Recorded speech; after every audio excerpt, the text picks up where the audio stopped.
November 30, we're in downtown Toronto, standing together calling for the break of the siege on the different areas of Syria. Oh, I know.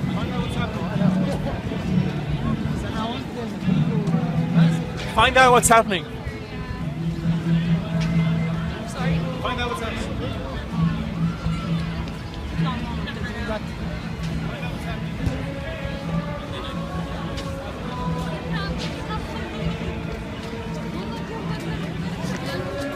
It's November 30, we're in downtown Toronto at Dundas Square, standing together calling for the break of the siege on the different areas in Syria.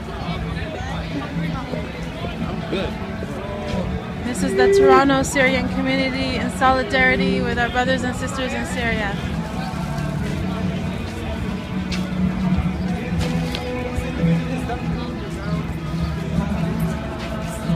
We've been talking to people on the street, raising awareness about what's happening, handing out some pamphlets and informational material.